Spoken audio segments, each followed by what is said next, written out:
Hello everyone.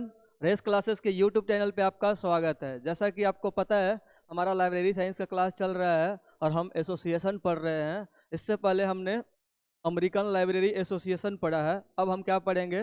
Library association. ये कहाँ का एसोसिएशन है? ये इंग्लैंड का एसोसिएशन है। तो आइए समझते हैं लाइब्रेरी एसोसिएशन के बारे में। आइए, सबसे पहला जो सवाल बनेगा आपके एग्जाम में कि जो ये है ना, जो लाइब्रेरी एसोसिएशन है ना, कहाँ का एसोसिएशन है? तो क्या बताओगे आप? यूके का है। ये का फुल फॉर्म भी आपके एग्जाम में सवाल में बनेगा कि ये का फुल फॉर्म क्या है, तो क्या बोलेंगे? Library association. क्या बोलेंगे? Library association. आइए समझते हैं कि इसकी स्थापना कहाँ हुआ, इसका मुख्यालय कहाँ है। तो आइए देखते हैं। इसका स्थापना अक्टूबर 1877 में हुआ। तो ये भी सवाल बनेगा कि इसकी स्थापना कब हुआ, इसका इस्टेब्लिशमेंट कब हुआ। तो आप क्या बताओगे? 1877 में। ठीक है, कैसे हुआ आइए जानते हैं। 1877 में ब्रुसेल्स में आयोजित प्रथम अंतर्राष्ट्रीय लाइब्रेरियन सम्मेलन के समापन पर लाइब्रेरी एसोसिएशन ऑफ यूके के रूप में स्थापित किया गया। तो सवाल बनेगा आपके एग्जाम में कि इसका शुरुआती नाम क्या था। तो क्या बताओगे? Library association of UK. क्या बताओगे आप? लाइब्रेरी एसोसिएशन ऑफ यूके के रूप में क्या हुआ? ये स्थापित हुआ। इसका मुख्यालय कहाँ है? लंदन में। इतना राम कहानी जानने की आपकी जरूरत नहीं है, बस आप जान लीजिए इसका मुख्यालय कहाँ है, लंदन में है। आइए इसका प्रारंभिक प्रकाशन, जो इसका पब्लिकेशन है, उसके बारे में जानते हैं। इसका जो पहला जो है प्रारंभिक प्रकाशन है, जो मंथली नोट्स है। ये सवाल में बना है कि मंथली नोट्स किसका प्रकाशन है। तो क्या बताएंगे? येल्ले का है। किसका है? येल्ले का है। कब से यह स्थापित हुआ है? 15 जनवरी 1880 से। तो आप एक डेट याद रख लीजिएगा, 15 जनवरी 1880 से इसका पहला प्रकाशन जारी हुआ। दूसरा कौन सा है? The library. 10 दिसंबर 1880 से आधिकारिक जनरल के रूप में। मतलब आधिकारिक जनरल के रूप में कौन सा? किसका? यूके का। कौन सा हुआ? The library. ठीक है, आइए एक नोट समझ लेते हैं। ये दुनिया का सबसे second largest association in the world है। क्या है? Second largest association in the world है। कौन? प्रथम कौन है? American library association. सबसे बड़ा कौन है? American library association. और दूसरा कौन सा है? Library association. आइए नेक्स्ट देखते हैं। इसके नाम में परिवर्तन कब किया गया? यह भी सवाल बनता है कि येल्ले जो है, इसका नाम में परिवर्तन कब कर दिया गया। और एक सवाल और बनता है जो हम आगे चल के सीखेंगे कि एलए है जो किसमें विलय हो गया, उसका नया नाम क्या हो गया। इससे भी सवाल बनता है। तो अभी फिलहाल के लिए हम ये समझते हैं कि इसका नाम परिवर्तन कब हुआ? 30 जनवरी 1896 को। कब? 30 जनवरी 1896 को अपना नाम बदलकर लाइब्रेरी एसोसिएशन रख दिया गया। आपसे सवाल यह बनेगा, दो सवाल यहाँ से बनेगा कि इसका नाम कब बदला गया और नाम क्या कर दिया गया। दोनों आप याद कर लीजिएगा। ठीक है, इसको रॉयल चार्टर कब प्राप्त हुआ? 17 फरवरी 1898 को। ठीक है, ये भी बनेगा कि इसको येल्ले को रॉयल चार्टर कब मिला। तो क्या बताओगे? 17 फरवरी 1898 को। आइए इसका एक नया जनरल है, लाइब्रेरी एसोसिएशन रिकॉर्ड। ये कब से स्थापना हुआ इसका? इसका शुरुआत हुआ जनवरी 1899 से। कब से? जनवरी 1899 से। आइए, ये कॉमर्शियल ऑर्गेनाइजेशन के रूप में कब से स्थापना हुआ इसका? यह भी सवाल बनता है एग्जाम में। ये व्यवसायिक संगठन के रूप में कब से? 1962 में नए उपविधियों के लागू होने के साथ पूर्णतः कॉमर्शियल ऑर्गेनाइजेशन बन गया। मतलब ये 1962 से ये क्या हो गया? कॉमर्शियल ऑर्गेनाइजेशन के रूप में काम करना स्थापित हो गया। आगे देखते हैं इसका उद्देश्य क्या है। जैसे हम आपको बता रहे थे कि इंडियन लाइब्रेरी एसोसिएशन का कुछ अलग उद्देश्य था, अमेरिकन लाइब्रेरी एसोसिएशन का कुछ अलग उद्देश्य था, उसी प्रकार से येल्ले का अलग उद्देश्य है। लेकिन जब हम पुस्तकालय संघ पढ़ रहे थे ना, क्यों जरूरी है, तो हम समझे थे कि मोटा मोटी जितना भी एसोसिएशन है ना, उसका क्या क्या मतलब उद्देश्य हो सकता है। तो उसी उद्देश्यों में से एक उद्देश्य इसका भी होगा। जो उद्देश्य हम पढ़े थे पुस्तकालय संघ क्यों जरूरी है, देखते हैं। पुस्तकालय कार्य में संलग्न या रुचि रखने वाले सभी व्यक्तियों को एकजुट करना। यह भी बात उसमें बताया गया था कि पुस्तकालय कार्य में जितने भी लोग संलग्न हैं, जो रुचि रखते हैं, इंटरेस्ट रखते हैं, वो सभी व्यक्तियों को एकजुट करना। आपको जब हम पुस्तकालय संघ पढ़ा रहे थे कि क्यों जरूरी है, उसमें मैंने बताया था कि जितने भी कॉमन इंटरेस्ट के लोग होंगे उसको क्या किया जाता है? एकजुट किया जाता है। हर एसोसिएशन का एक उद्देश्य, यही मेन उद्देश्य ये होता है कि जितने भी प्रोफेशनल लोग हैं, सेम टाइप के प्रोफेशन में हैं और सेम इंटरेस्ट रखते हैं, उसको एक साथ क्या किया जाए, जोड़ा जाए। आगे देखते हैं, पुस्तकालयों की स्थापना, ठीक है, और उन्नयन को बढ़ावा देना, मतलब पुस्तकालय की स्थापना करना और उसके सर्विसेज को बढ़ाना। आगे देखते हैं, उपयुक्त विधायी प्रयासों को बढ़ावा देना।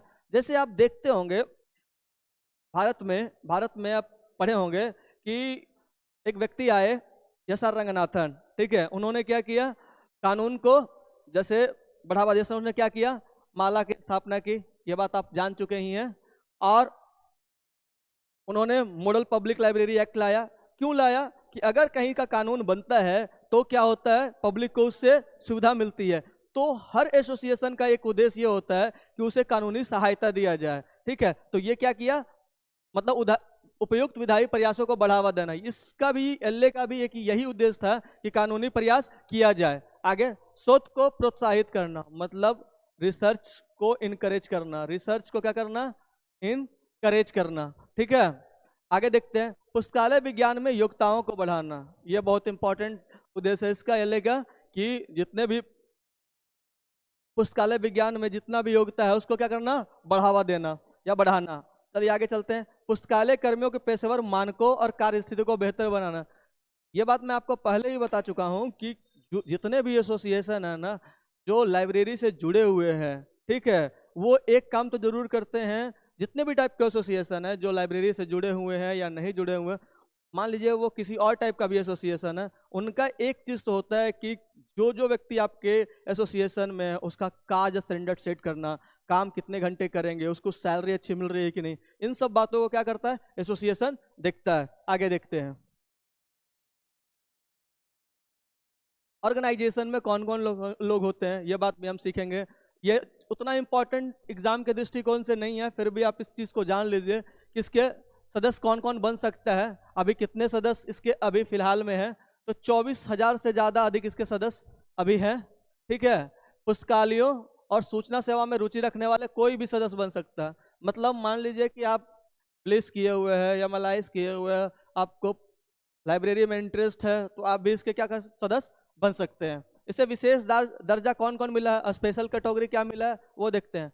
चार्टर्ड लाइब्रेरियन और associate of the library association की उपाधि इन्हीं को दी जाती है। देख लीजिए, इंपॉर्टेंट बात है, चार्टर्ड लाइब्रेरियन और associate of the library association की उपाधि किसको मिला है, एलए को मिला है, जिन्होंने एसोसिएशन के निर्धारित पाठ्यक्रम और प्रशिक्षण को सफलतापूर्वक पूर्ण किया है। किसने, एलए ने। आइए देखते हैं नेक्स्ट, फेलोशिप किसी मान्यता प्राप्त शोध प्रबंध प्रस्तुत करने वाले पुस्तकालय सेवा में उत्कृष्ट योग्यता के लिए दी जाती है। यह भी एक अवार्ड है, फेलोशिप देता है। जैसे मान लीजिए फेलोशिप क्यों मिलता है, जब आप कोई अच्छा करते हो, कोई चीज़ आप, जैसे आप कोई एग्जाम, जैसे आप ब्लिस में एडमिशन लेना चाहते हो या एमएलआईस में एडमिशन लेना चाहते हो, तो क्या होता है कि बहुत बढ़िया बढ़िया जो यूनिवर्सिटी है वो क्या देती है, स्कॉलरशिप देती है। किस रूप में देती है, फेलोशिप के रूप में देती है। आगे देखते हैं इसके क्या क्या शाखाएं हैं।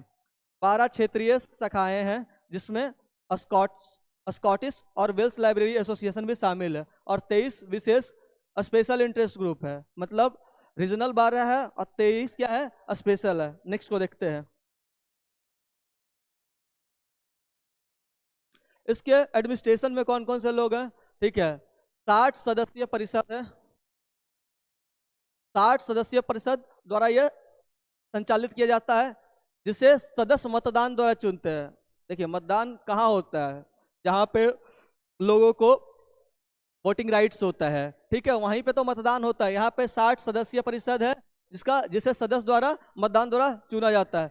4 प्रमुख समितियां सहयोग करती है। कौन कौन सी समितियां हैं, executive coordinate committee, general purpose committee, library service committee, professional development and education committee.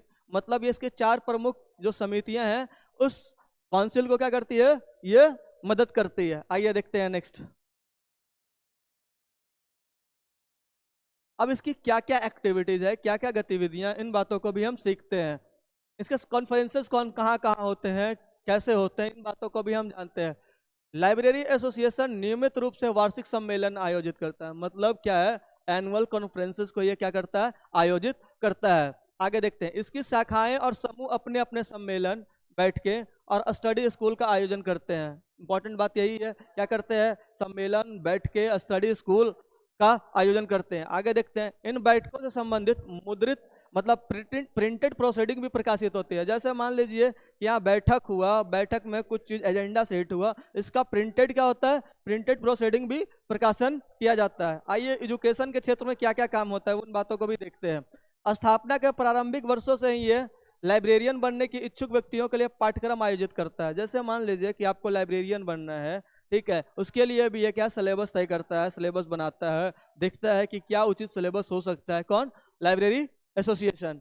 कहाँ का है, लंदन मतलब यूके का। यह पाठ्यक्रमों की योजना, पाठ्यक्रम निर्धारण, परीक्षाओं का संचालन और पेशेवर रजिस्टर बनाए रखता है। यह बात अभी मैं जस्ट बताया आपको। आगे देखते हैं, देश में लाइब्रेरी स्कूलों की स्थापना को प्रोत्साहित करना।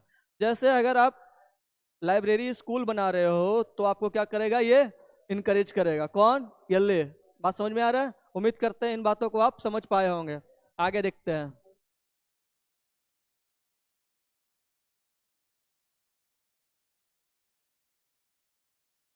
शिक्षा में ही हम देख रहे थे, लाइब्रेरी स्कूल को विकसित होने के बाद इसकी परीक्षा संस्था की भूमिका कुछ कम हो गई है।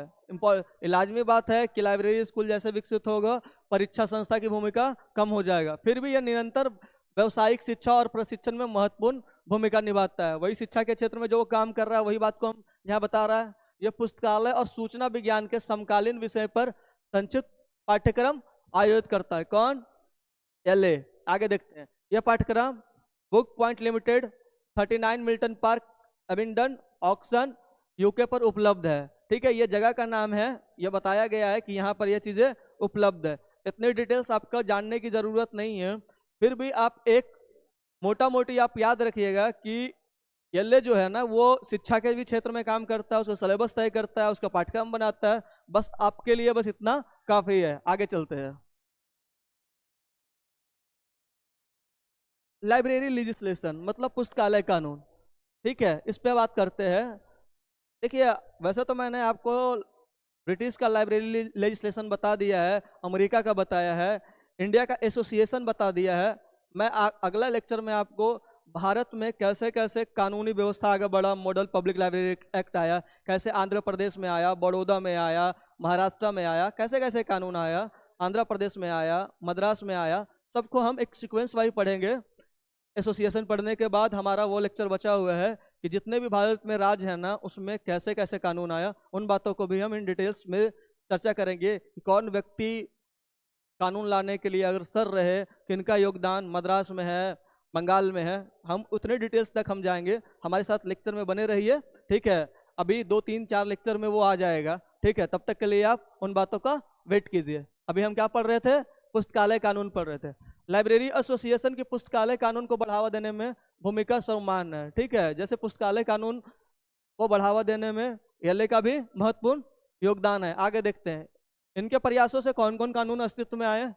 Public library act 1892, public library act 1919, public library and museum act 1964।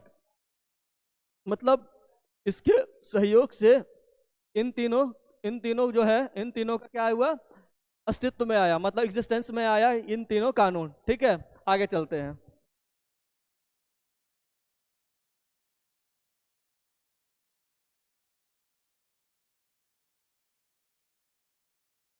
Library research में इन्होंने क्या किया, मतलब एलए ने क्या काम किया, लाइब्रेरी एसोसिएशन ने रिसर्च और इनोवेशन के क्षेत्र में क्या काम किया, आइए इस बात पे डिस्कस करते हैं।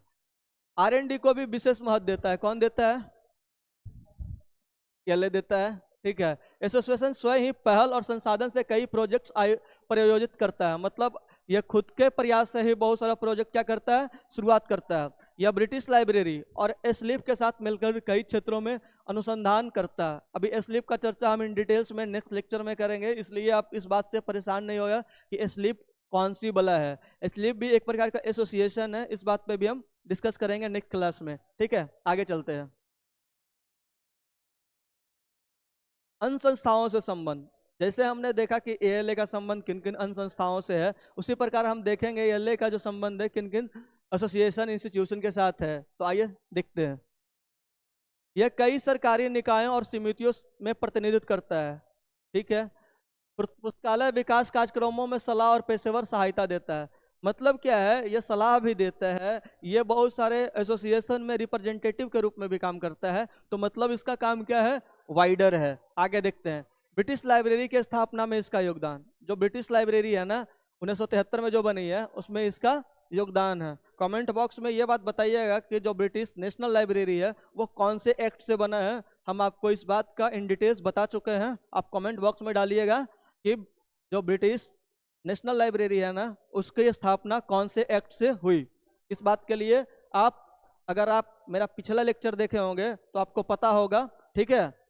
आप कमेंट बॉक्स में डालिएगा इसका आंसर। आगे देखते हैं क्षेत्रीय पुस्तकालय प्रणाली की स्थापना में सहायता की, ठीक है। जो रीजनल लाइब्रेरी सिस्टम है उसकी स्थापना में क्या की, सहायता के। इंटर लाइब्रेरी कॉपरेशन को बढ़ावा दिया।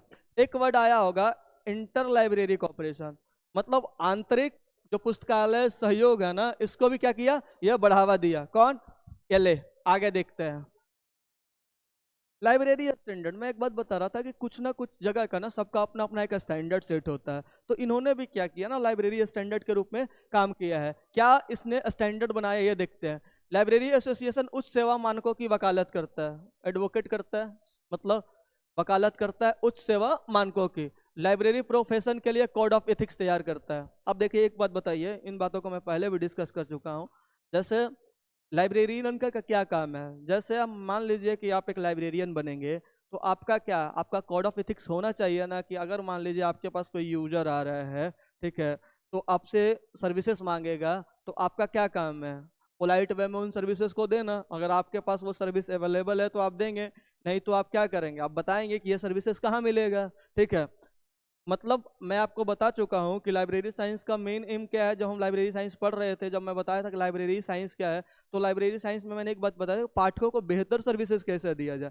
तो उसका ना कुछ तो लाइब्रेरियन के पास कोड ऑफ एथिक्स होगा कि कैसे बात करेंगे, उसका कुछ ना कुछ तो स्टैंडर्ड होगा, कुछ मानक होगा। ये इन मानकों को भी क्या करता है, सेट करता है।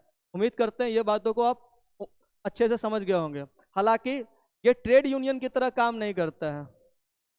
देखिए एक बात आया, ठीक है, ट्रेड यूनियन का एक काम और होता है जो ये एलए नहीं करता है। जैसे आप कोई काम करते हो, उसके लिए सैलरी मिलती है, ठीक है, या वेजेस मिलती है, तो ये एलए है ना, ये ट्रेड यूनियन की तरह काम नहीं करता है, क्योंकि ये वेजेस सेट नहीं करता है, ठीक है, कंडीशंस जॉब का सेट नहीं करता है, ठीक है। बाकी चीज़ों पे ये स्टैंडर्ड सेट करता है, जैसे कोड ऑफ एथिक्स सेट करता है। चलिए आगे देखते हैं। और पुस्तकालय पेशेवरों की स्थिति बेहतर बनाने के लिए लगातार प्रयास करता है। इन बातों को हम सबसे पहला लेक्चर जो हम देखे हैं, पुस्तकालय संघ क्यों जरूरी है, इन बातों को हम इन डिटेल्स में बात कर चुके हैं कि इन सब काम, कोई भी एसोसिएशन बनता है तो उसका इम्पोर्टेंट काम रहता है। आगे देखते हैं। पब्लिकेशन से सवाल तो बनता ही बनता है, ऐसा नहीं है कि पब्लिकेशन से आप कोई भी एसोसिएशन पढ़ रहे हो तो पब्लिकेशन से सवाल बनेगा नहीं। आप क्या कीजिएगा, एक बार इसको मैं बता देता हूँ, आप इसके जाकर गो थ्रू कर लीजिएगा कि एलए का कौन कौन सा पब्लिकेशन है। हम अभी 2-3 पब्लिकेशन पढ़ चुके हैं जो हमने प्रारंभिक में पढ़ा, उन बातों को भी आप देख लीजिएगा। आइए देखते हैं इनका कौन कौन सा पब्लिकेशन है। लाइब्रेरी एसोसिएशन रिकॉर्ड, देखिए क्या क्या आपको इसमें याद करना है, ये पब्लिकेशन किसका है और इसकी फ्रिक्वेंसी कौन सी है, मंथली है, क्वार्टरली है, एनुअल है, तो इन बातों को भी आप याद कर लीजिएगा। लाइब्रेरी एसोसिएशन रिकॉर्ड कैसा है, मंथली है। लाइब्रेरी एसोसिएशन रिकॉर्ड क्या है, मंथली है। जनरल ऑफ लाइब्रेरियनशिप क्या है, क्वार्टरली है। दो बात याद रखिएगा, पहला मैंने बताया लाइब्रेरी एसोसिएशन रिकॉर्ड क्या है, मंथली है। जनरल ऑफ लाइब्रेरियनशिप क्या है, क्वार्टरली है। ब्रिटिश ह्यूमैनिटीज इंडेक्स ये क्या है, ये भी क्वार्टरली है। अगला देखते हैं applied social science index and abstract, ये कैसा है, बाई वीकली है, मतलब 2 साप्ताहिक है। Applied social science index and abstract. अगला देखते हैं library and information science abstract, जिसको लीसा बोलते हैं, यह भी बाई मंथली है। क्या है, यह बाई वीकली है, ये क्या है, बाई मंथली है। अगला देखते हैं current research in library and information science, ये क्या है, 3 अंक प्रति वर्ष है, मतलब साल में 3 अंक आता है। अगला देखते हैं करंट टेक्नोलॉजी इंडेक्स, ये मानसिक है। देखिए एक बार इसको याद कर लीजिएगा कि ये पब्लिकेशन कौन कौन पब्लिश करता है, तो सबका याद कर लीजिएगा कि ये कौन करता है, एलए करता है। इसके अन्य प्रकाशन भी हम देखते हैं, समय समय पे मोनोग्राफ, डायरेक्टरी और अनियमित प्रकाशन भी प्रकाशित किए जाते हैं। ठीक है, अगला देखते हैं। Walford guide to reference material 6 edition 3rd volume, इसकी सबसे लोकप्रिय पुस्तक है। किसकी? एलए की। किसकी है? एलए की। आगे देखते हैं। अगर आप इसका स्क्रीनशॉट लेना चाहते हैं तो आप इसका ले सकते हैं, क्योंकि यहाँ से सवाल बार बार बनता है एग्जाम में। तो आप एक बार क्या कीजिए, इसका स्क्रीनशॉट ले लीजिए और इसको एक बार गो थ्रू कर जाइए। ठीक है, आगे चलते हैं।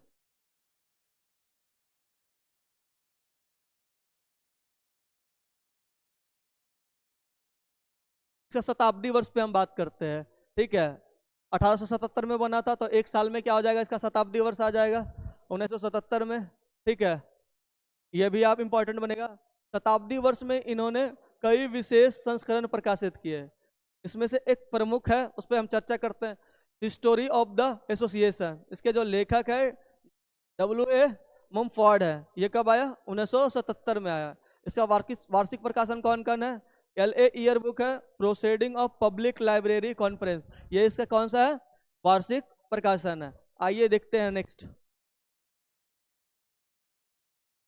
इसकी क्या क्या इंटरनेशनल एक्टिविटीज है। मैं आपको ALA में भी बताया था, ILA में भी बताया था कि हम इसे सीक्वेंस वाइज पढ़ेंगे कि इसका इंटरनेशनल एक्टिविटीज क्या है, इसके शिक्षा में क्या काम किया, इसने कोड ऑफ इथिक्स में क्या क्या किया। तो हम इन बातों को, सभी बातों को, इसका एम क्या है, सब बातों को देखेंगे। तो अभी हम क्या देख रहे हैं, इसकी इंटरनेशनल एक्टिविटीज क्या है। ठीक है, लाइब्रेरी एसोसिएशन ने अंतरराष्ट्रीय सहयोग और अनुभवों को आदान प्रदान के उद्देश्य से निम्नलिखित संगठन के साथ सहयोग करते हैं। हम किसी भी संगठन, मतलब किसी भी ऑर्गेनाइजेशन, बाहरी ऑर्गेनाइजेशन के साथ क्यों जुड़ना चाहते हैं, उसका सबसे बड़ा एम होता है ना, ट्रांसफर करना। ठीक है, नॉलेज को ट्रांसफर करना। एक बात मैं आपको बता दूं, जैसे आप गाड़ी का नाम सुने होंगे, हीरो होंडा।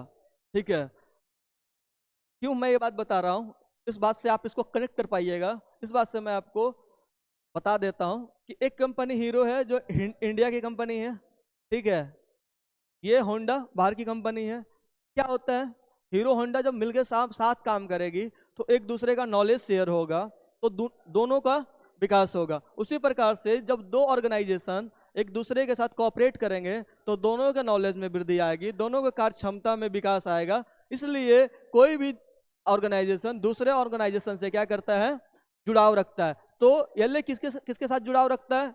यूनेस्को के साथ जुड़ाव रखता है, इफ्ला के साथ रखता है, फिड के साथ रखता है। अगले 2 लेक्चर में हम इफ्ला को कवर करेंगे और फिड को करेंगे। इफ्ला से क्या सवाल बन जाएगा, इफ्ला का फुल फॉर्म क्या है, तो आप क्या बताएंगे? International federation of library association and institution.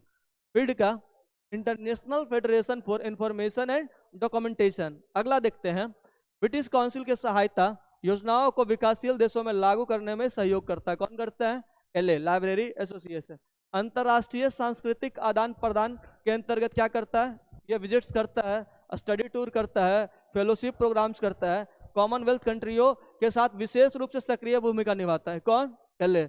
आपके मन में सवाल उठ रहा होगा कि कॉमनवेल्थ कंट्रियाँ कौन होगी।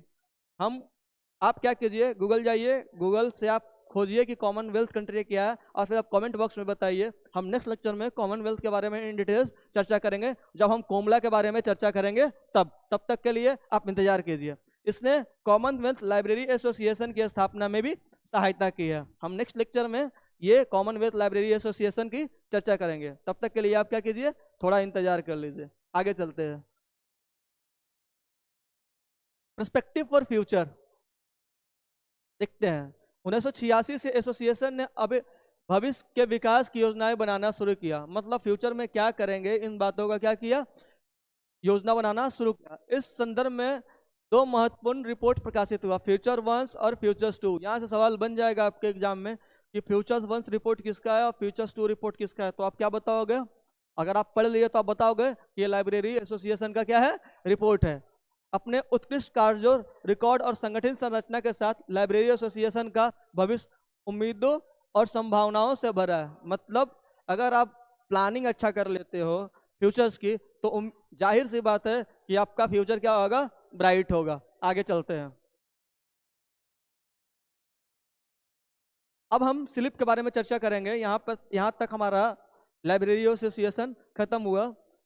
लाइब्रेरी एसोसिएशन और एक संस्था और मिलके स्लिप बना है, उन बातों को हम चर्चा करते हैं स्लिप के लेक्चर में। स्लिप, स्लिप का फुल फॉर्म क्या है? Chartered institute of library and information profession. फिर से एक बार देख लीजिए, chartered institute of library and information professionals, इसका संक्षिप्त नाम स्लिप है। इसका स्थापना वर्ष कब हुआ? 2002।